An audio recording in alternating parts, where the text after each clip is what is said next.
मानसिक बीमारी का इलाज संभव है। मानसिक बीमारी पूर्णतया ठीक हो जाती है। डिप्रेशन के लिए अगर ट्रीटमेंट की बात करें तो ट्रीटमेंट होता है दो तरह से। नंबर 1 साइकोथेरेपी या काउंसलिंग, नंबर 2 मेडिकेशन मतलब दवाइयाँ। अच्छा, आम समाज में ये एक धारणा है कि डिप्रेशन में जो दवाई दी जाती हैं वो नशे की दवाई है, लेकिन ऐसा बिल्कुल नहीं है। ये एक मिथ है, ये सही नहीं है। डिप्रेशन में जो दवाई दी जाती है वो नशे की नहीं है, वो ट्रीटमेंट की है। अच्छा, वो करती क्या है? अब सोचिए कि जो दवाइयाँ डिप्रेशन में दी जाती है वो करती क्या है। डिप्रेशन की अवस्था में व्यक्ति के ब्रेन में बायोलॉजिकल चेंज आता है। क्या चेंज आता है? हमारे ब्रेन में बहुत सारे न्यूरॉन्स हैं। आपने पढ़ा है ना न्यूरॉन्स? Yes sir. बहुत सारे न्यूरॉन्स हैं, और न्यूरॉन्स जो हैं वो आपस में जुड़े हुए नहीं हैं, बल्कि इनके बीच में गैप है। बच्चे बस 5-7 मिनट तक न्यूरॉन्स जो हैं वो आपस में जुड़े नहीं हैं, उनके बीच में क्या है? गैप है। और उस गैप में बहुत सारे न्यूरोट्रांसमीटर्स या हार्मोन तैरते हैं, और तैर के सूचना एक न्यूरॉन से दूसरे न्यूरॉन में भेजते हैं। तो उनके जो बीच में जो गैप है उसे साइनैप बोलते हैं। क्या बोलते हैं? साइनैप। इस साइनैप में एक खास तौर का हार्मोन या न्यूरोट्रांसमीटर कह सकते हैं, वो होता है सेरोटोनिन। क्या होता है? सेरोटोनिन। ये सेरोटोनिन हार्मोन जब व्यक्ति डिप्रेशन में होता है तो इस गैप में इसकी मात्रा कम होने लगती है।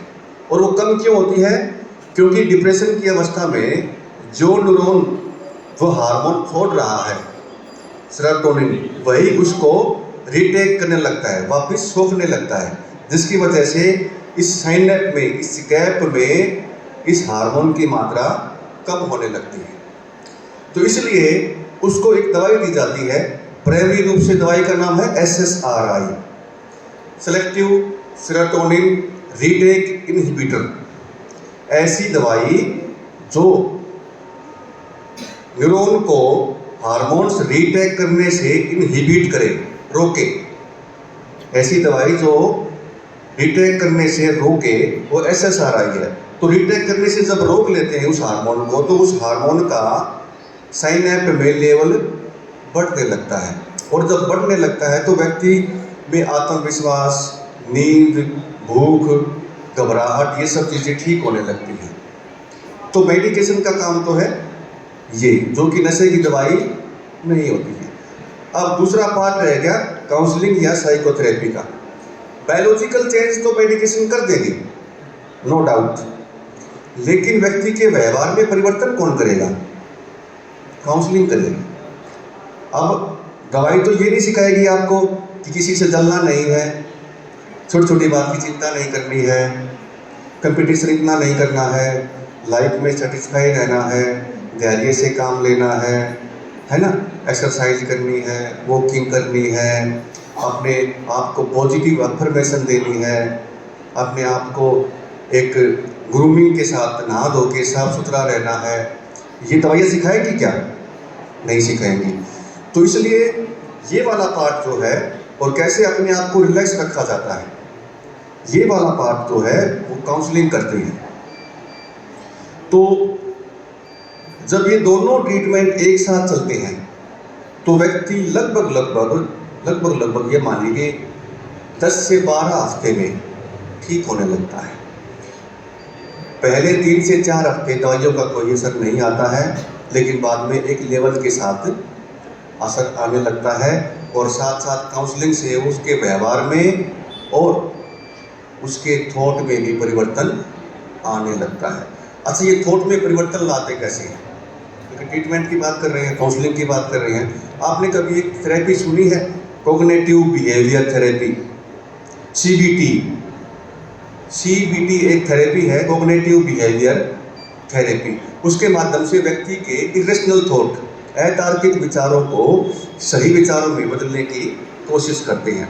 इसका एक एग्जाम्पल मैं आपको देता हूँ। जैसे मान लीजिए कि आप में से कोई बच्चा यहाँ से बाहर निकल के और मेन रोड की तरफ जा रहा है, ठीक है, और सामने से कोई पुराना दोस्त आपका आ गया। अब आपको ये उम्मीद है कि वो पुराना दोस्त आपको हेलो करेगा, लेकिन वो पुराना दोस्त आपकी तरफ देख कर भी हेलो नहीं करता और निकल जाता है। सिचुएशन ये है। अब जब वो पुराना दोस्त आपको हेलो नहीं करता है तो मन में जो विचार आता है, जो थॉट आता है, वो क्या आता है?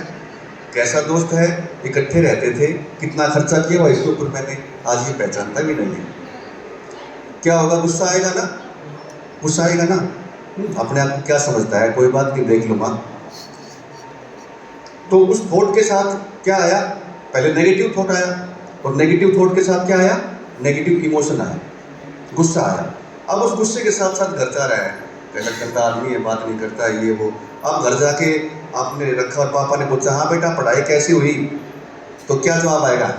पापा क्या पीछे पड़े हो, पढ़ाई कैसी हुई? मैं पहले ही दुखी हूँ, है ना।